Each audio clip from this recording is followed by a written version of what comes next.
It's Lillian McDermott, weekdays at noon here on AM 1510 WMEL, FM 99.9, 94.7, and 100.7, plus online at 1510WMEL.com.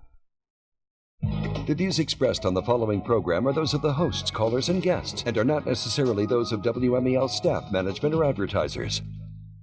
This is Joe Steckler, folks, your host for Helping Seniors, the radio arm of Helping Seniors of Brevard.org. Helping Seniors of Brevard.org is our website, and I highly recommend that you continue to take a look at the website so that you can see how we continue to update that website every day with our programs, our articles for information, how we can help people, how you can help us.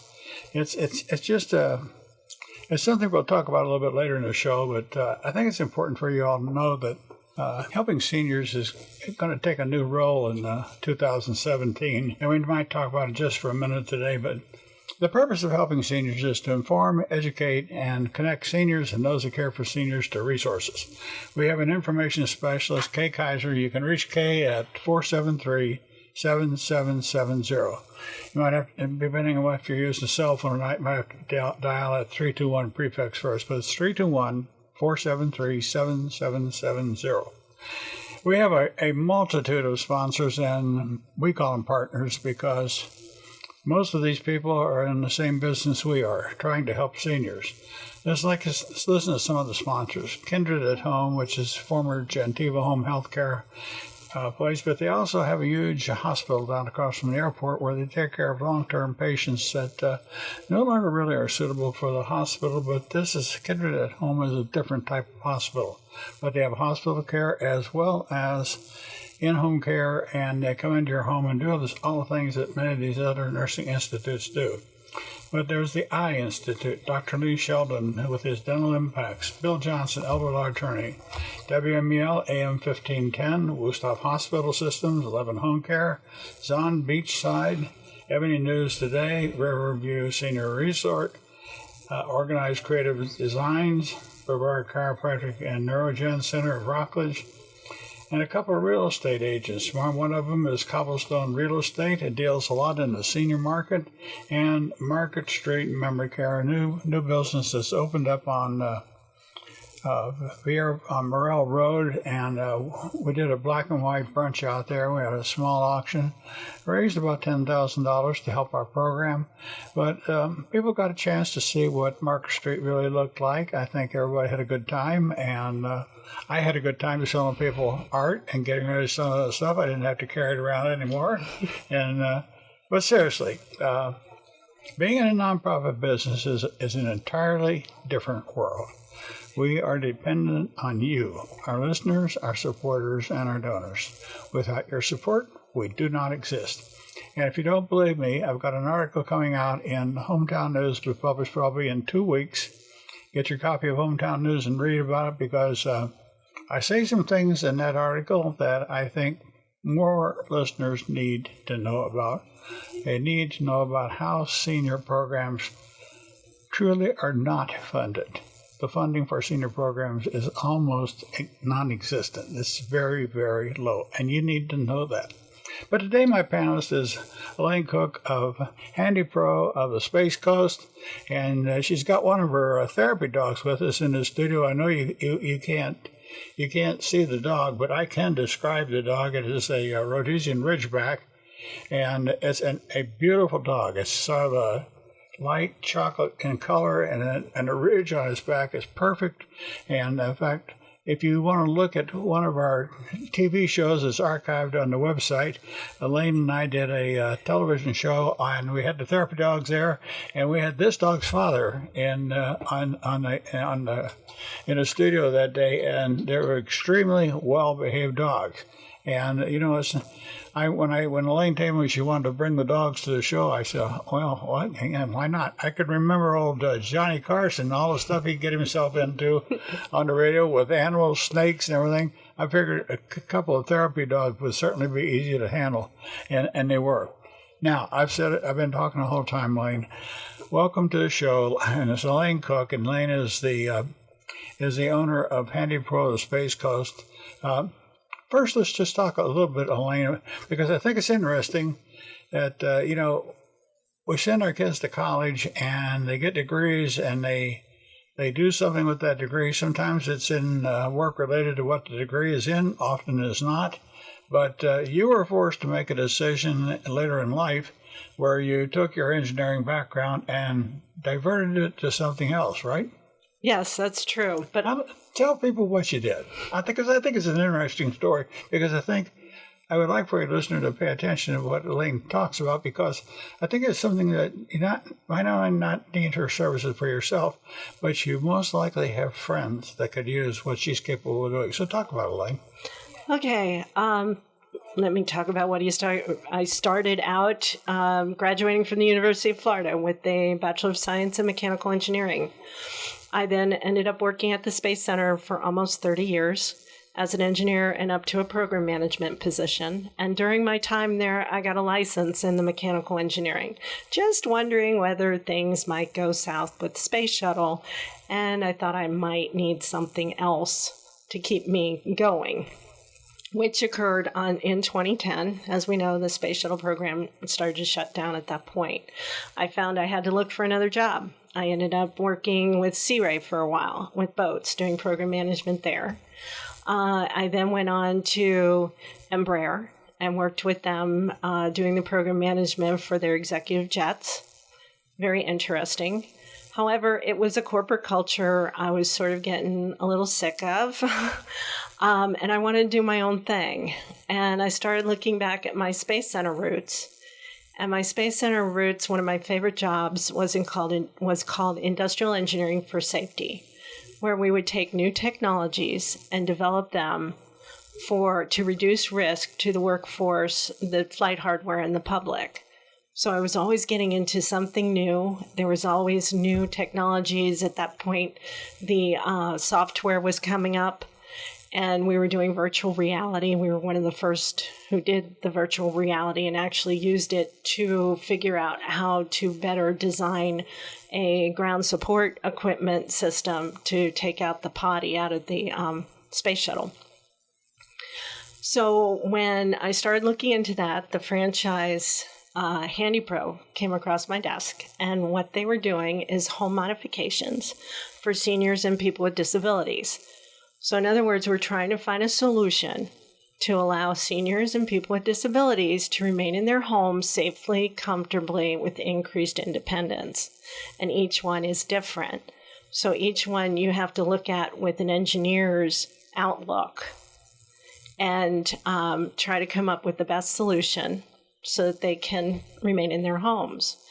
I was starting to do this, and then I realized I needed a contractor's license. So within, I've had it since August, I started studying for the general contracting license. I ended up getting a general contracting license. I also have a certificate in environmental access consulting, which taught me how to look at an occupational therapist sort of way with people with disabilities and trying to find the best solution for them. Then I got the certificate aging in place specialist. That was taking it to the next extreme, where now I am looking at it from a construction standpoint and all the different products and technologies that were out there and how I could implement them to fix what the occupational therapist had seen. Then I ended up taking and getting the executive certificate in home modifications from the University of Southern California School of Gerontology. That was taking those two other certificates and putting it on steroids. And I learned how to write the reports. So now I do offer an assessment for a small fee. Where we come into your home and we start looking at anything that we can do and any kind of suggestions that we can make, even if you don't have a disability. So you want to make your home into something that's accessible for everybody. Well, I think when you talk about what you do and your different licenses, it brings to my mind that many of us, as you know, when we have built our first home, Terry and I built our first home when we moved here, and looking back now, hindsight really would have, if we'd have had the vision that we have now then, we probably never would have put a dining room in the house, because we'd have put it into more of a great room, which I think is more compatible with the style of living of people today. And it's certainly, if it had been a great room instead of having a separate living room and dining room, we probably would have been able to handle the fact that I use a rollator around the house a lot, because I think it's important that you maintain a degree of safety in the house, and it's just so important. But I think if we had more room in the house, we could do a better job of deciding how we wanted to hack it up, cut it up, divide it out, and everything else like that. Is those some of the things? But that's the type of thing that, you know, your background and working with the builders should cause some of the builders to think about maybe there's a better way to design the home initially, if people might have a chance to say, yeah, I want to live in this house and I want to stay here for a long time and I want to grow old in this house. And if we put those provisions in the house when we've initially built it, we've saved our money, we've saved our time, and we've provided a better place for us to age.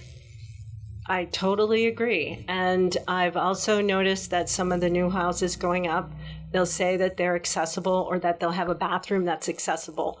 But trying to get through the rest of the house to make it to that 36-inch opening to get into the bathroom, you're going through 24-inch openings to get to a 36-inch opening.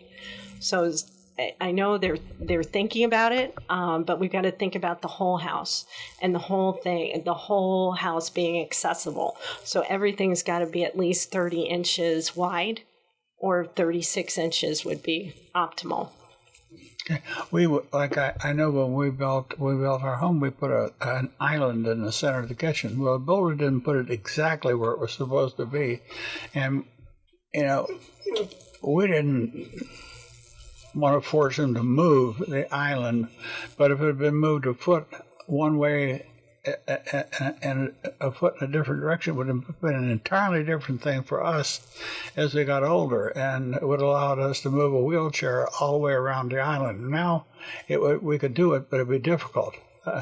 But one thing we didn't think about that much, we put an overlap on the granite, so, and I know now that it makes it a lot easier if Terry is cooking, and if she's going to slice a lot of vegetables, it takes a lot of time to slice that stuff, but she can sit down on a stool and slice those vegetables and put them in a pot, especially if she's making soup, and we love soup, so it makes it easier for her. And I can read my book a lot. You know, I can relax a lot when I know that I provided an easy place for her to work where she doesn't hurt herself.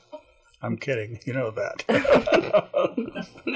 Terry will hear me say that, and she'll get even with me. But it is true. It is true. I can sit and I can watch her work in the kitchen, and you know, I know she's got a back problem, same as I do. And many of us, as we get older, we have frailties, and you know, I think we're a lot more willing to talk about what happens to our bodies as we get older now than people did 20, 30, 40 years ago. People would be just terribly frightened of telling a person like you that modifies a home, well, I can't move that freely around my house anymore and I need help. Do you encounter that kind of thing that much? Oh, I encounter that a lot. Oh, you do? Yes, I encounter that a lot. I think you're right, with the older generation admitting that their independence is now reduced, and asking for help makes them public about the independence being reduced. When actually, if you ask for help, I can increase your independence, and we can increase your independence. So if your independence is starting to reduce, and you're feeling like you're getting stuck in your own home and you can't go out, or you can't move beyond maybe two rooms, then why don't you call somebody and ask for help? Call Helping Seniors, call HandyPro, call Centers for Independent Living, call, somebody to try to talk to them about the options that you have available, because there's so much technology. Technology has increased tremendously, and the construction industry is starting to learn what things are needed to allow people to become more and more independent, because that's the scary thing. I don't want to be not independent. I don't want to depend on people, but I also don't want to be stuck in a room, where that's the only place I'm independent. Yeah, but sometimes you can't help that, Elaine. I myself, I never thought I'd ever have a problem with my legs.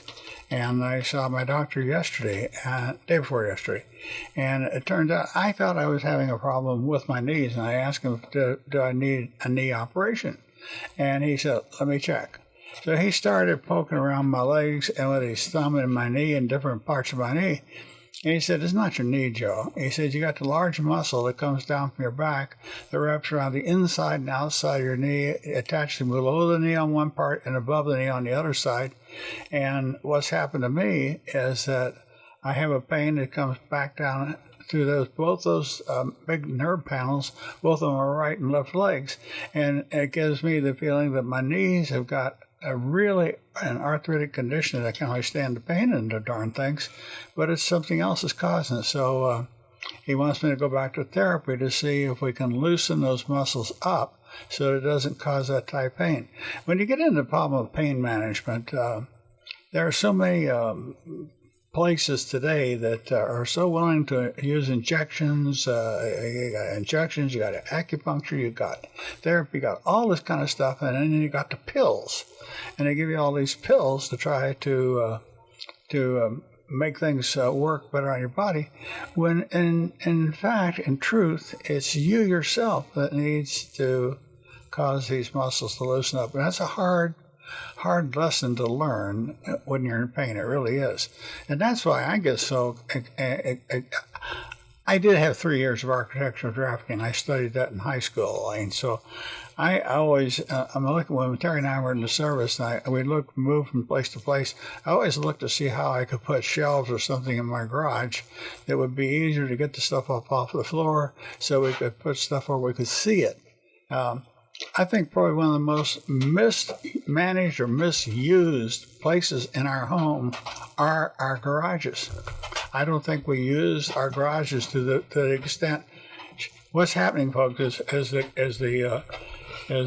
what's the dog's name? Novi. As Novi smells the cats in the studio, and she is having a time with sniffing around for the cats.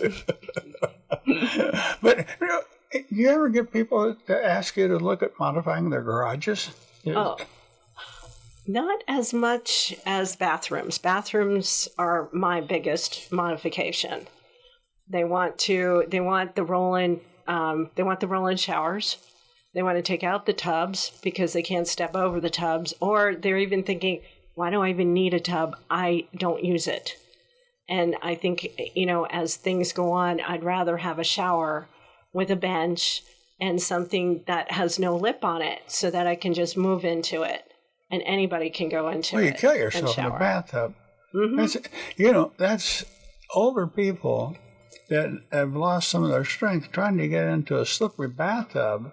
Of course, you can put grab bars and everything else on it, but a lot of people that get older don't have the strength to hold on to the grab bars to lift their bodies, lift themselves in and out of the tub. And it sounds like something that's very simple, but it's not that simple. And when I made that comment about the garage, I wish you would think about it, because I went out to Home Depot and I bought, they had a big sale on cabinets, were really nice. And I bought one stand-up cabinet and then 3 that fit underneath 3 lower cabinets, and I had a workbench top that fit over the top of the 3 of those. And I installed those at the front of the garage, and it left enough room for the cars to get in. It provides wonderful storage space.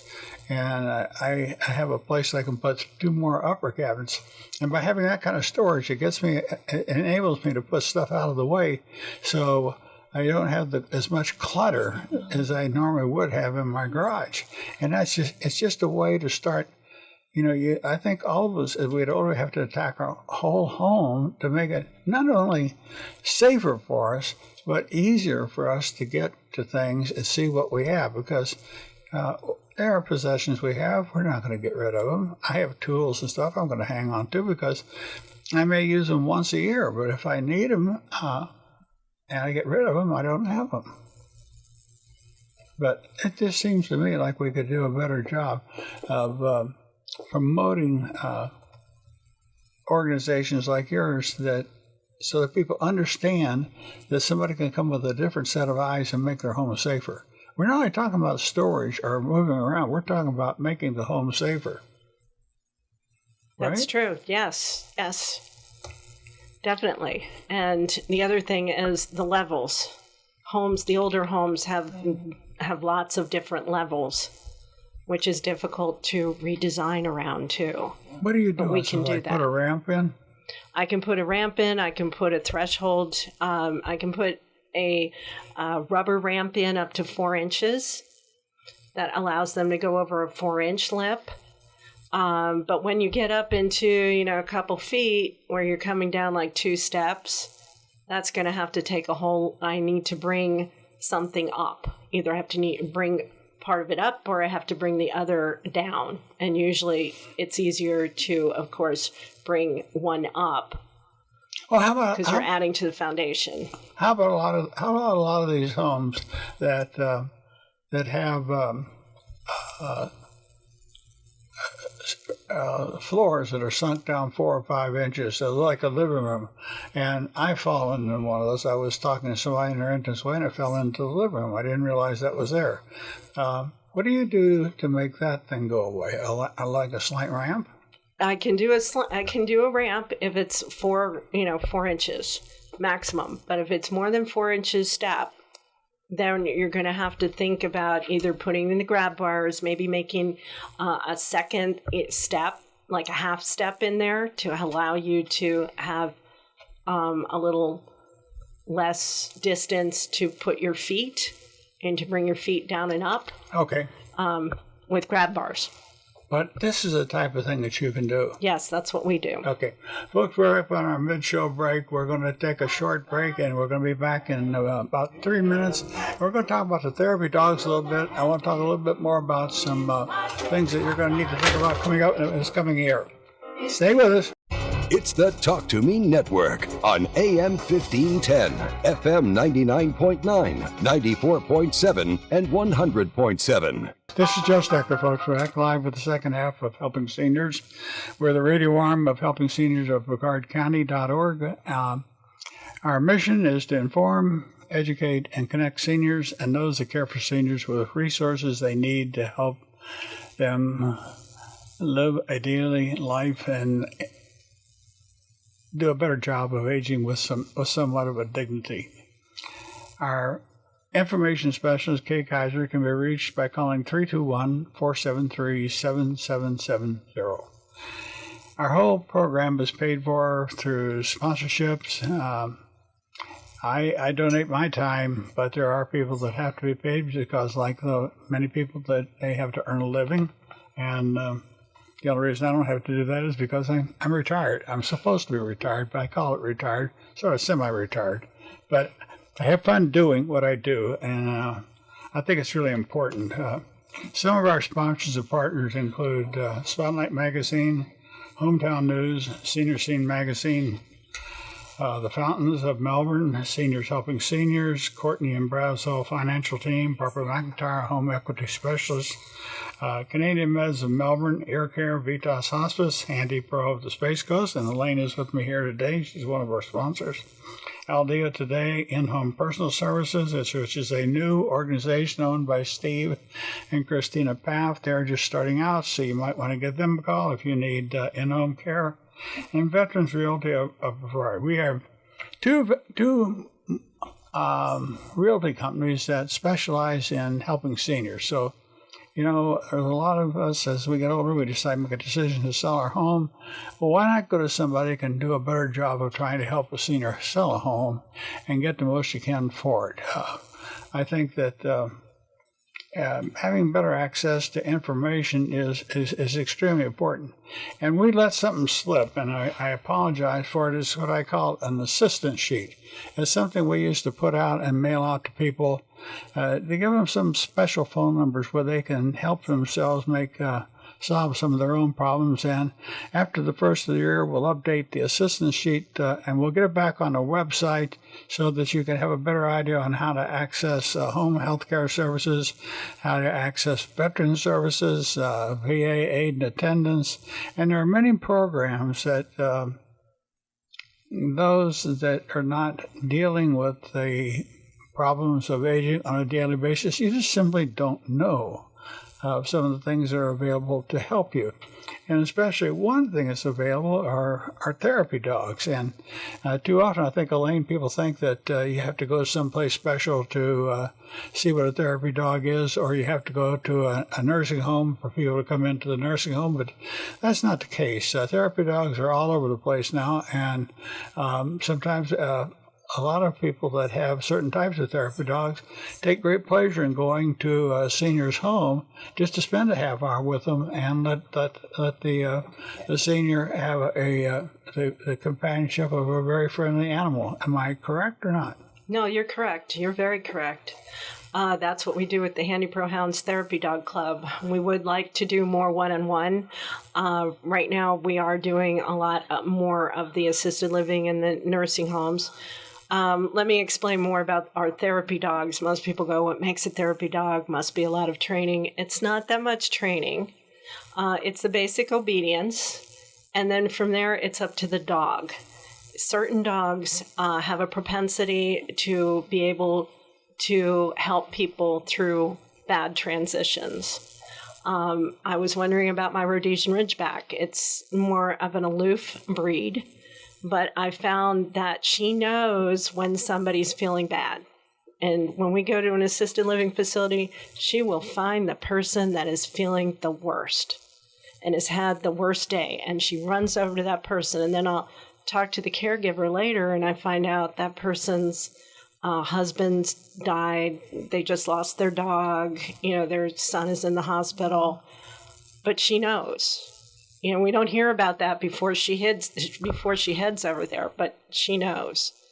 And she, one of the biggest things was when my mother-in-law was looking to go into assisted living, and they were trying to make a decision on what kind of facility or where they wanted to go next, because she was very depressed. She has been diagnosed with dementia. She was having trouble explaining to the counselor what she wanted. The counselor asked her, what's important to you? And she could not form the words because she was so emotional.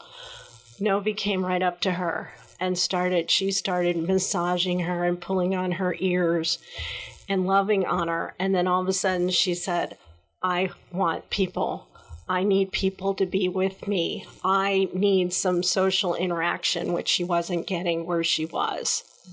And that's when everything started to come out. And it was so nice to see that she couldn't talk in the beginning, but the dog can allow her to talk. And I've actually seen that a couple times, not just with my mother-in-law. I've seen it with others too, where they do have dementia. And it's very hard to get the words out and formed. But once the dog is there, it sort of takes the emotion out so that they can talk about what they want to talk about. So that's what we do. Do you find that when you go to a nursing home or assisted living facility that some people have a preference for smaller dogs and larger dogs?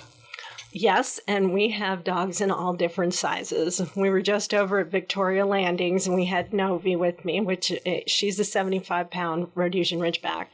But she was with her friend Frodo, who's a Dachshund Shih Tzu mix. The Dachshund we had on a TV show. Yeah. Okay. It's the Dachshund Shih Tzu mix, and he's adorable, but he's really little. So people really like having him on their laps. Novi can put her front paws up on the bed or up on the couch, so you can hug her, but it's not like having the other dog, the little dog, right next to you, so you can have the whole body. Yeah. Oh, I noticed here just in the studio, though, when Novi walks around, she's very gentle and how she moves through the furniture and stuff like that. She doesn't bulldoze her way through anything. No. I don't know how many people listening really know what a Rhodesian Ridgeback is, but actually they are beautiful dogs. And I think they were trained to hunt lions, weren't they? Yes, they were trained to hunt lions in a pack in Africa. That's what they were developed for. They're a mix of a number of different purebred breeds that came together and now have become a very consistent breed called the Rhodesian Ridgeback. So they have to be pretty darn fast then. Yes, they are fast. They race them in England. You mentioned something during the show break about a show coming up. Yes, what we're having is the HandyPro Hounds Doggy Fun Day. It's going to be at the 4-H arena. We're partnered with 4-H. It's a 4-H fundraiser over on North Merritt Island at 4905 North Tropical Trail. We'll have agility where you can actually come in and try your dog in agility. We'll have rally open to also try, and lure coursing. And then we'll have lots of demonstrations with the 4-H'ers and the HandyPro Hounds Therapy Dog Club. We're going to get together and do synchronized obedience demonstration. We're actually going to have the 4-H Rabbit Club there to do some jumping rabbits, too. Jumping rabbits? Jumping rabbits. Are you saying that you have tame rabbits are they on a leash or They're on a leash. Okay. You never let them off the leash? I don't know. I just wondered. I can imagine seeing rabbits jumping around. Well, they're jump over jumps, and they're starting to do agility, much like the dogs are doing. And that's a new thing that's been developing. The 4-H Club, this is their first year trying to train rabbits to jump a course.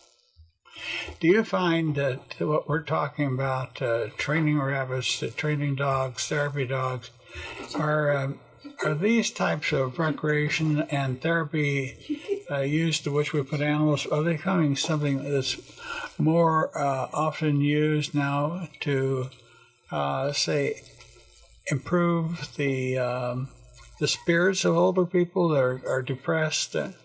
Oh, definitely. When you talk to a number of the caregivers, they tell me as soon as a dog comes into a room, the whole situation, the whole feeling of the room calms down, and they're uplifted. So depression seems to go away, and people seem to calm down, and they're less stressed, just with a dog entering a room. You also mentioned, let's go back to the home health, to the home modification program, something I had a couple of questions. I'll make sure we get through my notes here. But we're talking about how a lot of this stuff is paid for. A lot of people don't realize that long-term care insurance policies in some instances cover the cost of home modifications. Yes, they do. You have to check your long-term care policy to make sure that it does have that amendment in there. It's usually an amendment, but there are some insurance companies that have that amendment available. But, sometimes, Elaine, the wording and the verbiage that the lawyers put into these policies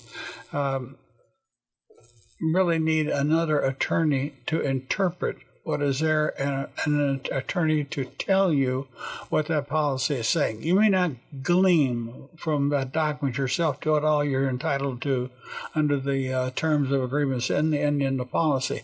So I recommend that the people who have long-term health care insurance policies, if they're coming up on situations that they're not certain whether they're how to handle these things, go to a good elder attorney and ask them to look at the document. Of course, if the attorney doesn't have the time to do it, maybe one of their paralegals could do it. But a lot of times, I know Bill Johnson will give a person a free consultation and take a look at that stuff because, Evans, if he gives a person the time so they can look at their policy and see if they could provide services such as you render through HandyPro, the Space Coast, that while he might give them a free consultation, in the long run he's gonna make business out of it because they're gonna need his help in getting some of these things done. So it's like a win-win situation, I think, for people, and we don't work hard enough at seeing how we can see what the fine line print is in the insurance policies and things that we have that can help us. I've been guilty of that. I had the VA counselor tell me one time, he said, Joe, you have missed out on thousands of dollars of benefits simply because you didn't come talk to us 30 years ago when you're retired. That's probably true. Now, there's some key phrases, though, that you can look for. And home modifications is one of the key phrases. Home accessibility adaptations is another key word that I've been noticing in the Medicaid state waiver when you read all that, and then also in the long-term care policies. That's what they'll add, those key words in there. Do you find that people come to you, have you been able to discover people that fall into the category we're talking about, they don't realize that they've got a gold mine to help themselves? Oh, yes. And I'm learning more and more about the VA system and the different types of grants, because there's a number of different types of grants, and it depends on your disability. It depends on when you became injured, whether you were injured as a veteran, working as a veteran, or whether it was afterwards, as to what kind of money is available to you. Let's talk about home ramps. I know that Aging Matters is chartered under the Old American Act money to put a ramp in a person's home. Let's say that they had a leg amputation and they're in a wheelchair. And I don't think this calls for low-income people. I think that if you fall into certain categories, regardless of your income, the government still puts certain things like ramps and things like it to help handicapped people. Yes, and especially to get them back to work. That would be your vocational rehab side of I think it's Medicaid. Yeah, the Medicaid state waiver. Okay, do you get involved in? Are you saying that you work with people like Aging Matters to put ramps in, or would they do that on their own people? Or do you know? I don't know, but I know on vocational rehabilitation, we are part of that system. We are the ones that you can go to, that the vocational rehab people will go to implement one of their solutions. So they have somebody come into your home, you tell them you can't get to work because, I have an amputated leg and I can't get out of my house because I don't have the ramping system available to get my wheelchair out of the house and me to work. So what they'll do is they'll come in, they'll start assessing the situation, try to figure out a solution so that you can get into your van or into public transportation, whatever you need to get to work. And then they'll call my company to come in and implement it. Does HandyPro, the Space Coast, do you actually do the work or arrange to have the work done? We do a number of different things. I subcontract out sometimes, and I do have people who do the work.